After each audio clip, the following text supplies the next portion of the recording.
मंगल हो, शुभ मंगल हो, शुभ मंगल मंगल मंगल हो, शुभ मंगल हो, शुभ मंगल हो, शुभ मंगल मंगल मंगल हो, नभ मंगल हो, जल मंगल हो, नभ मंगल हो, जल मंगल हो, धरती का कण कण मंगल हो, धरती का कण कण मंगल हो, शुभ मंगल हो, शुभ मंगल हो, शुभ मंगल मंगल मंगल हो, शुभ मंगल हो, शुभ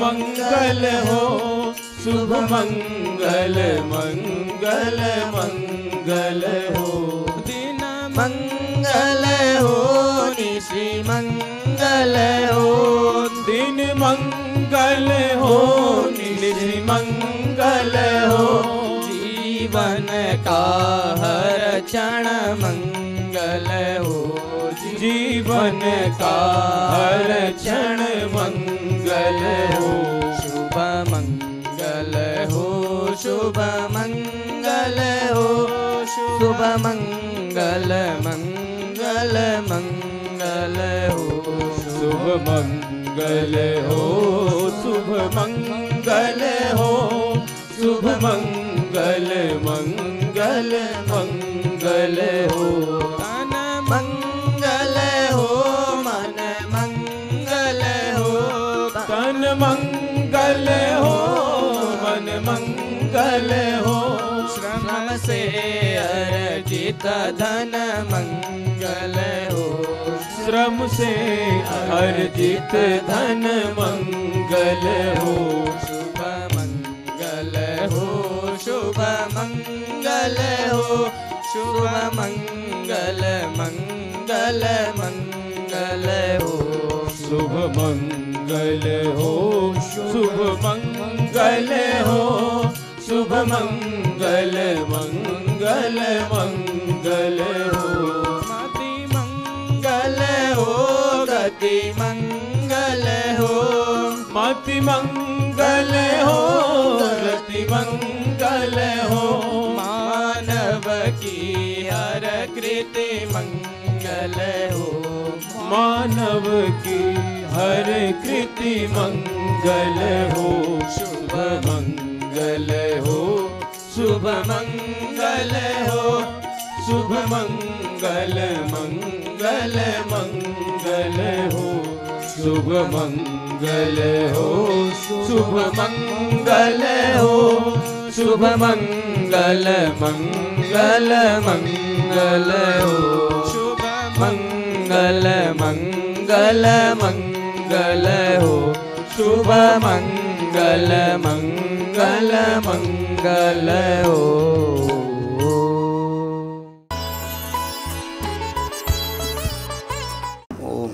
मध्यकालीन आषाढ़ की पूर्णिमा को हर वर्ष गुरु पर्व महोत्सव मनाया जाता है।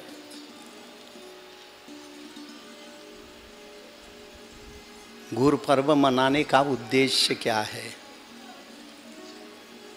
इसको गुरु पर्व क्यों कहते हैं?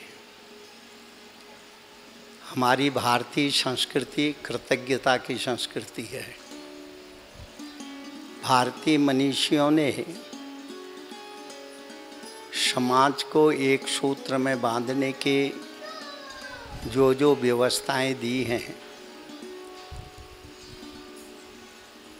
त्याग और तपस्या के द्वारा समाज को समत्व का जो भाव दिया है और अनादिकाल से चली हुई हमारी भारतीय परंपराएं हैं,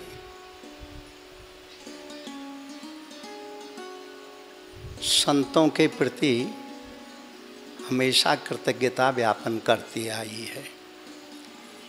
गुरु पर्व को हम पहले रूप में देखें तो महापुरुषों के प्रति हमारी कृतज्ञता है, जिन्होंने स्वतः संसार में भगवान की आराधना की, भारतीयता के प्रचार और प्रसार के लिए जिन्होंने कठिन श्रम किया, भारतीयता को अक्षुण्ण रखने के लिए संपूर्ण भारत में जो है पैदल पैदल परिक्रमाएं की और लोगों को जागृत किया। और उसी का एक परिणाम है, अनेक झंझावातों के बीच में भी हमारी भारतीय संस्कृति अक्षुण्ण रही। विश्व में अनेक ऐसे देश हैं जहाँ पर थोड़े से विद्रोह के कारण संस्कृतियाँ पैदा हुई और समाप्त हो गई, और आज वो कोई उनका नाम लेवा नहीं रहा। किंतु हमारी भारतीय संस्कृति ने 800 वर्ष तक की गुलामी को झेला। सिर्फ गुलामी को झेला ही नहीं, धर्म के नाम पर, उपासना के नाम पर, आस्था के नाम पर हमारे को बहुत क्लेश भी दिए गए। हमारी उपासना स्थलियों को समाप्त किया गया, हमारे विचारों की हंसियाँ उड़ाई गई, तो भी भारतीय संस्कृति अक्षुण्ण रही। कोई भी झंझावात इसको अपने रास्ते से डिगा नहीं पाया। एक तो वेदों के द्वारा बताई गई जो हमारी मर्यादाएं हैं वह सत्य के ऊपर आधारित हैं। हमारे यहाँ चरित्र और संस्कारों को विशेष महत्व दिया गया। चरित्र से ही व्यक्ति के संस्कार बनते हैं और संस्कारों के माध्यम से ही व्यक्ति महान बनता है। तो हमारी भारतीय जनता ने, जिन्होंने तपस्या और के माध्यम से खुद कष्ट सहन करके भी इस भारतीयता का प्रचार प्रसार किया, और जो है उसी के रूप में हम सब लोग गुरु पर्व मनाते हैं, उन महापुरुषों के प्रति कृतज्ञता ज्ञापन करते हैं। उनको हम याद करते हैं, उनके त्याग को याद करते हैं, उनके आदर्श को याद करते हैं और परमेश्वर से प्रार्थना करते हैं, प्रभु जो जीवन उन मनीषियों ने कष्ट सहन के बाद भी अपने रास्ते का त्याग नहीं किया, उन महापुरुषों के प्रति हमारी कृतज्ञता और उनके त्याग तपस्या के प्रति हमारी आस्था हमेशा बनी रहे। इसीलिए हम गुरु पर्व को मनाते हैं। हर व्यक्ति किसी न किसी रूप में संपूर्ण भारत में या भारत के बाहर रहने वाले भी जो भारतीय मूल के निवासी हैं, जिस तरह आप यहाँ के एक वातावरण को देख रहे हैं, वही वातावरण विश्व में इस समय अनेक देशों में इसी रूप में हमारा समाज मना रहा है और संतों के प्रति कृतज्ञता ज्ञापन कर रहा है। और जिस समाज में कृतज्ञता का आदर होता हो, जिस समाज में व्यक्ति दूसरे के किए हुए उपकार को याद करता हो, तो वह समाज चाहे कितनी भी विपत्ति में पड़े, कितने भी पराधीनियों की बेड़ी में जकड़ा क्यों न रहे, किंतु वह समाज कभी भी समाप्त नहीं होता है। यह संदेश हमको यह गुरु पर्व के रूप में महापुरुषों के चरित्र से मिलता है। दूसरी बात, गुरु पूजन। पूजन शब्द का अर्थ है उन महापुरुषों का जो को याद करना, उनको स्मरण करना, जिन्होंने खुद कष्ट सहन करके और समाज के कष्ट को दूर करने के लिए कठिन परिश्रम किया। ये भी पूजा का एक प्रकार है।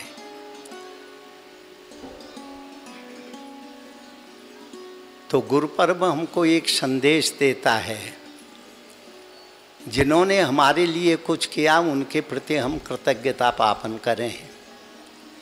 दूसरा, महापुरुषों ने जो त्याग और तपस्या के माध्यम से खुद कठिन संकटों को सहने के बावजूद भी समाज को एक सुस्थिर मार्ग दिया, उन महापुरुषों के प्रति हम अपनी भावांजलि श्रद्धांजलि भी गुरु पर्व के माध्यम से हम लोग देते हैं। और तीसरी बात है,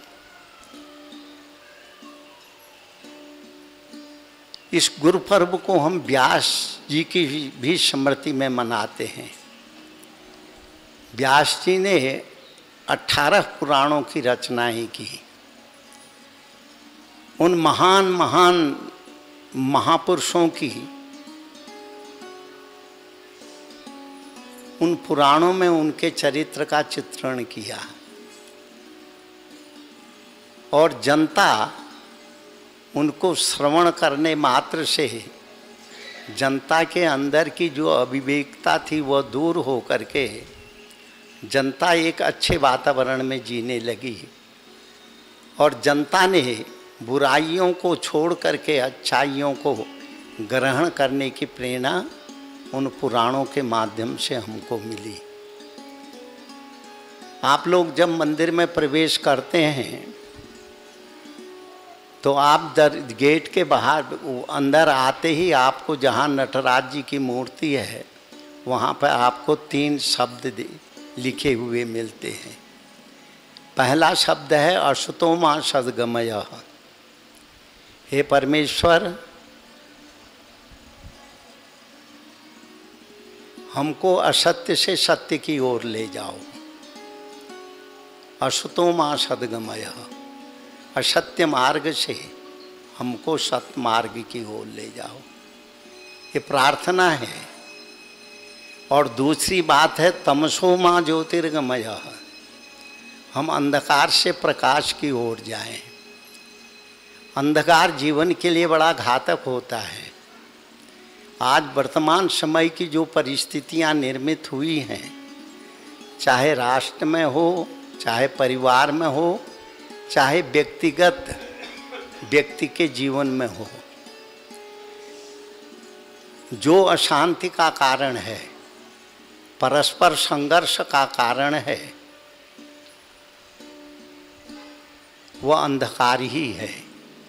किसी वस्तु को न जानना, किसी वस्तु को न समझना, यह अज्ञानता की परिधि में आता है। तो दूसरी बात उस मंत्र में लिखी गई है, तमसो मा ज्योतिर्गमय। हे प्रभु, हमें इस अंधकार से बाहर की ओर निकालो। आप लोग भी अपने जीवन में इस चीज़ को कभी कभी अनुभव करते होंगे। जब आप चारों तरफ विपत्तियों से घिर जाते हैं,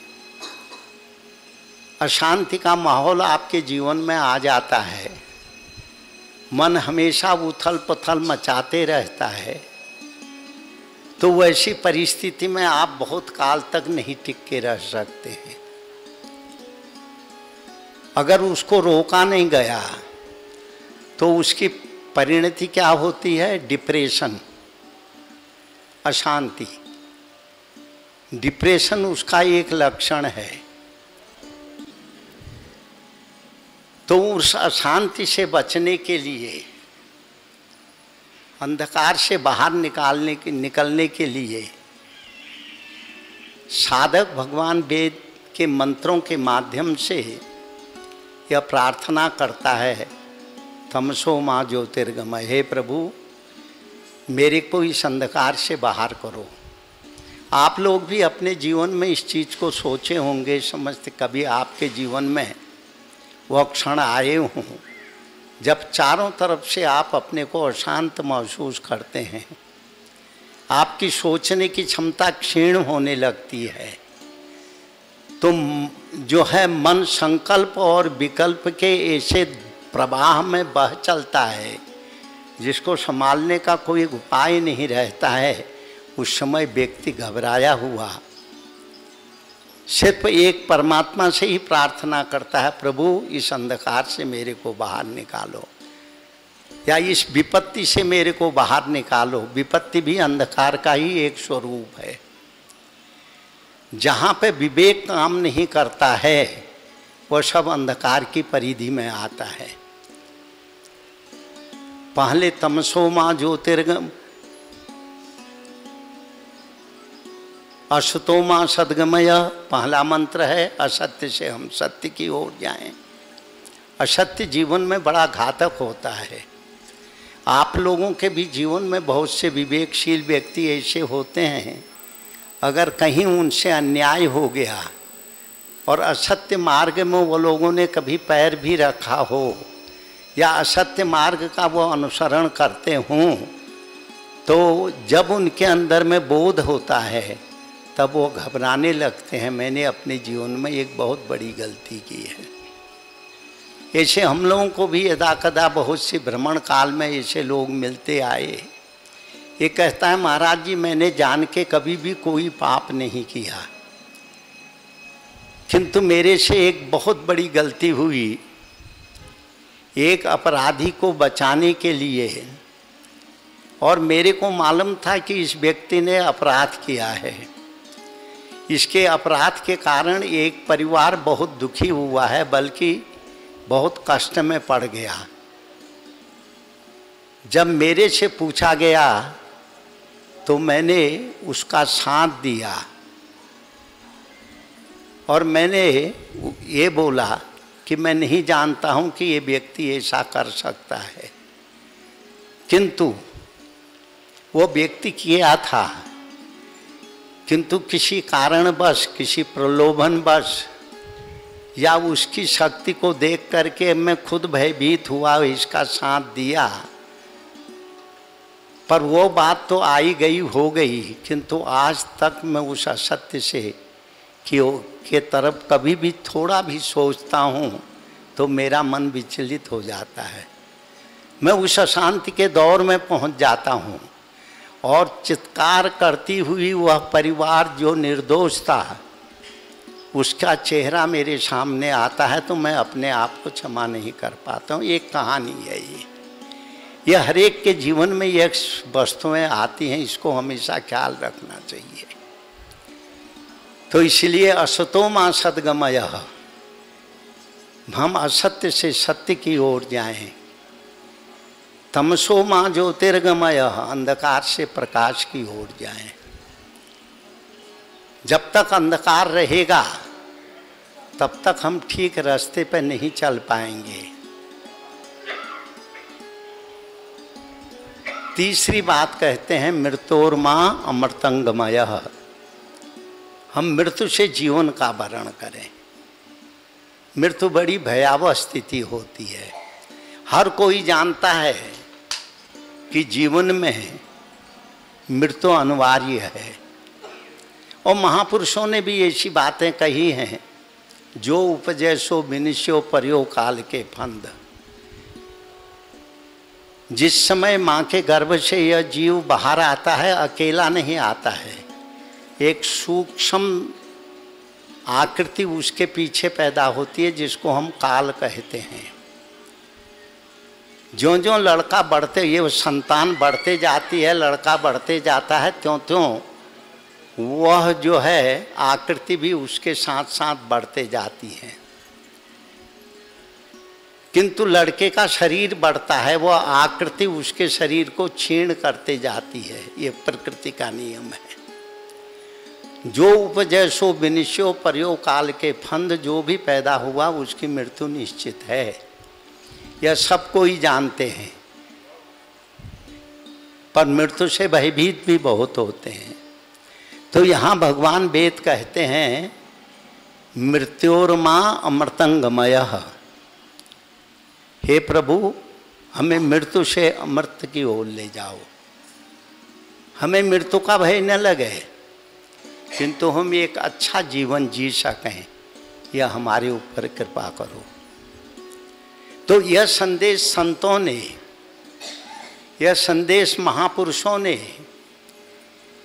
और हमारी संस्कृति के लिए समर्पित जीवन जीने वाले जो महापुरुष थे, उन्होंने समाज को दिया।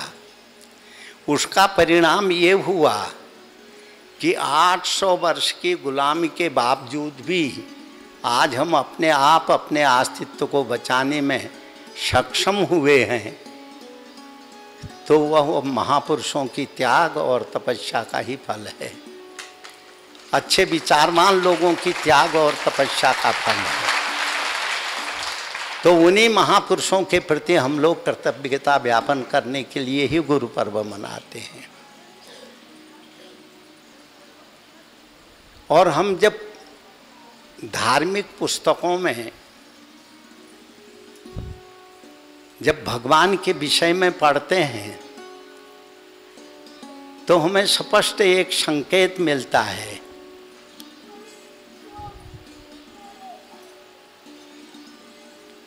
भगवान भी कहते हैं मैं कुछ नहीं करता हूँ,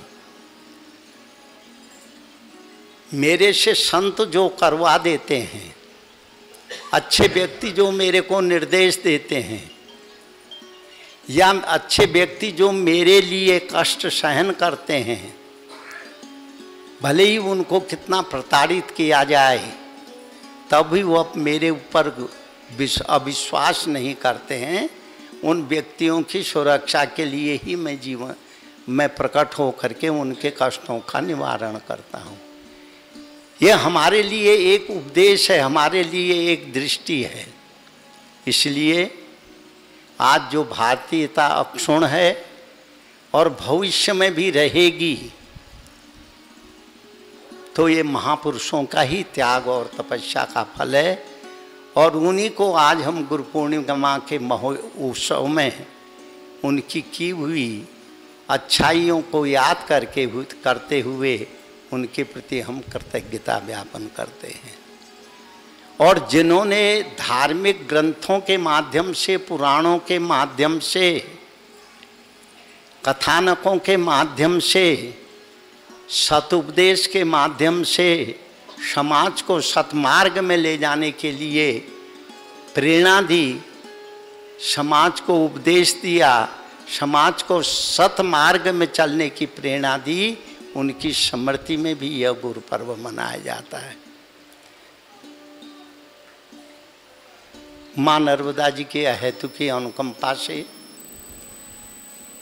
कल्याण सेवाश्रम अमरकंटक में हर वर्ष यहाँ गुरु पर्व मनाया जाता है। और आप लोग दूर दूर से,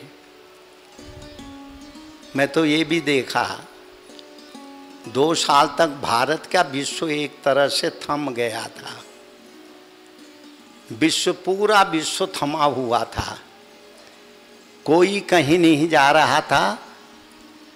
सब लोग अपने घरों में चुपचाप बैठे हुए थे इस कोरोना के काल में।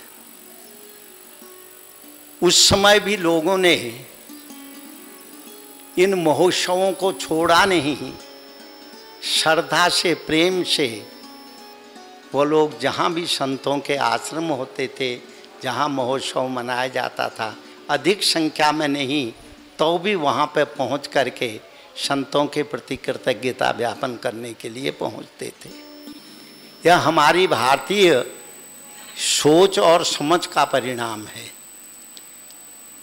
एक से मैंने भी पूछा, मैंने कहा तुम लोग चारों तरफ करुणा फैला हुआ है, बीमारी, और आप लोग फिर भी आ रहे हैं। कहते हैं महाराज एक ही बार तो मरेंगे, बार बार तो नहीं मरेंगे। अगर मृत्यु यही निश्चित होगी तो जरूर मरेंगे, इससे क्या फर्क पड़ता है।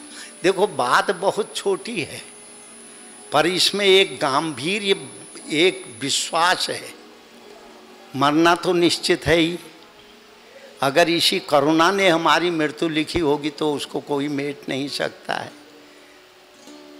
तो ये एक विश्वास जो हमारा समाज के प्रति है, संतों के प्रति समाज का जो विश्वास है, यह हमारी सबसे बड़ी धरोहर है। और यही भारतीयता को अक्षुण्ण बनाने वाली एक प्रक्रिया की भी है।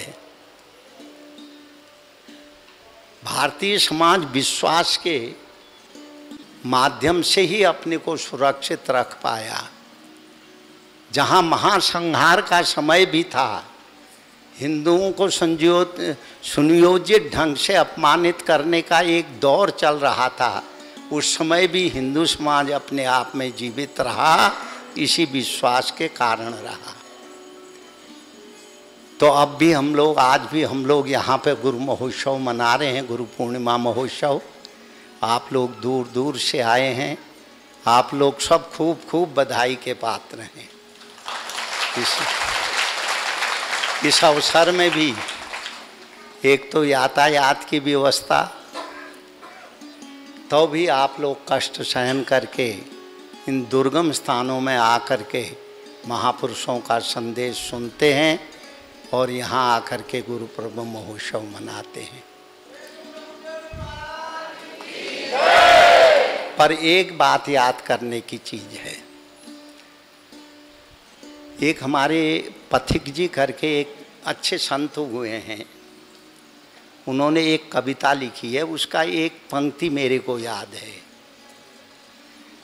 उनके पद में ये बहुत अच्छी प्रेरणा लिखी है उन्होंने। वो लिखते हैं, जब मानुष जन्म अमोल मिला, सत्संगत का भी जोग मिला, यदि पथिक प्रेम पथ में चलकर तुम औरों का दुख हर न सके, फिर मत कहना कुछ कर न सके। बहुत अच्छी कृति और महापुरुष की है। शब्दों का संकलन ही नहीं है और भाव का एक प्रवाह भी इसमें है। भगवान ने हमको अगर बुद्धि ठीक दी है, विचार ठीक दिए हैं, भगवत कृपा से हमको कुछ शक्ति संपन्न भी बनाया है, तो हम सब लोगों का कर्तव्य है समाज के कमज़ोर वर्ग की हम सेवा करें। सेवा हम कर रहे हैं, यह अहंकार नहीं होना चाहिए। भगवान ने हमको इसके योग्य समझा है, हमको हमारी आवश्यकता से अधिक दिया है, इसलिए दिया है कि समाज के जो कमज़ोर वर्ग हैं उनकी सेवा में हम अपनी, जो हमें भगवान ने अधिक दिया है, इसका विनियोजन करें। यह हमारी भारतीय समाज की सबसे बड़ी ऊर्जा है।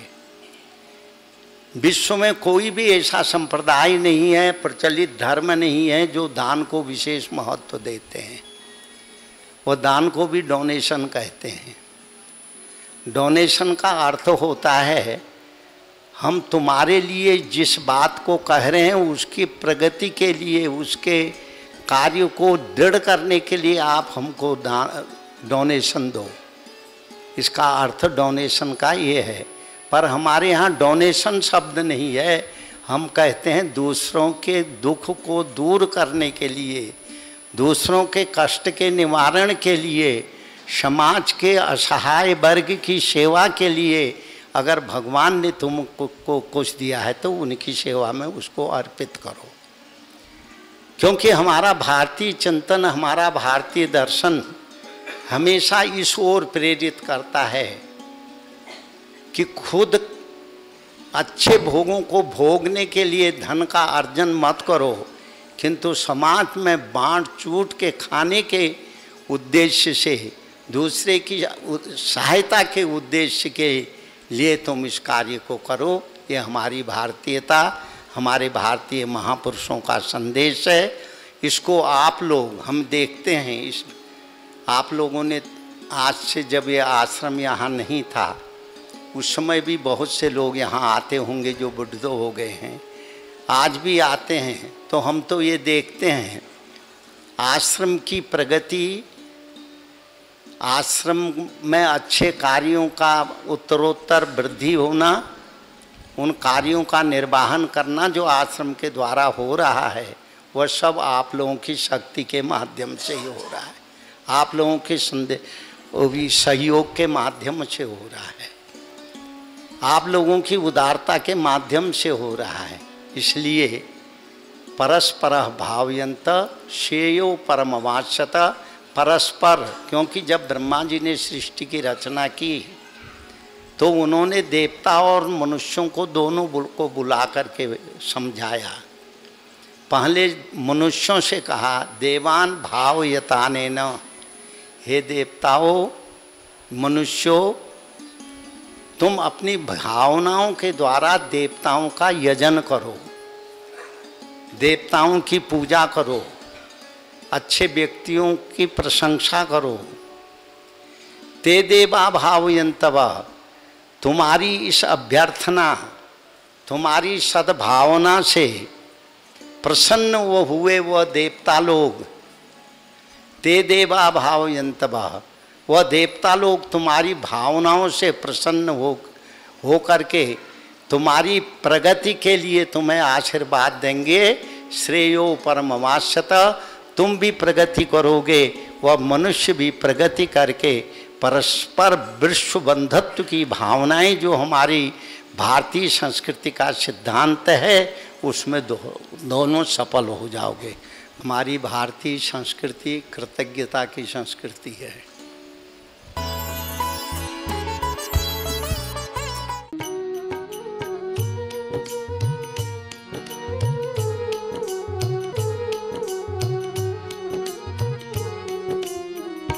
शुभ मंगल हो, शुभ मंगल हो, शुभ मंगल मंगल मंगल हो, शुभ मंगल हो, शुभ मंगल हो, शुभ मंगल मंगल मंगल हो। नभ मंगल हो, जल मंगल हो, नभ मंगल हो, जल मंगल हो, धरती का कण कण मंगल हो, धरती का कण कण मंगल हो। शुभ मंगल हो, शुभ मंगल हो, शुभ मंगल मंगल मंगल हो, शुभ मंगल हो, शुभ मंगल हो, शुभ मंगल मंगल मंगल हो। दिन मंगल हो, निशि मंगल हो, दिन मंगल हो, निशि मंगल हो, जीवन का हर क्षण मंगल हो, जीवन का हर क्षण मंगल हो। शुभ मंगल हो, शुभ मंगल हो, शुभ मंगल मंगल मंगल हो, शुभ मंगल हो, शुभ मंगल हो, शुभ मंगल मंगल मंगल हो। तन मंगल हो, मन मंगल हो, तन मंगल हो, मन मंगल हो, श्रम से अर्जित धन मंगल हो, श्रम से अर्जित धन मंगल हो। शुभ मंगल हो, शुभ मंगल हो, शुभ मंगल मंगल मंगल हो, शुभ मंगल हो, शुभ मंगल हो, शुभ मंगल मंगल मंगल हो। मति मंगल हो, गति मंगल हो, मति मंगल हो, गति मंगल हो, मानव की हर कृति मंगल हो, मानव की हर कृति मंगल हो। शुभ मंगल हो, शुभ मंगल हो, शुभ मंगल मंगल मंगल हो, शुभ मंगल हो, शुभ मंगल हो, शुभ मंगल मंगल मंगल हो शुभ मंगल मंगल मंगल हो शुभ मंगल मंगल मंगल हो।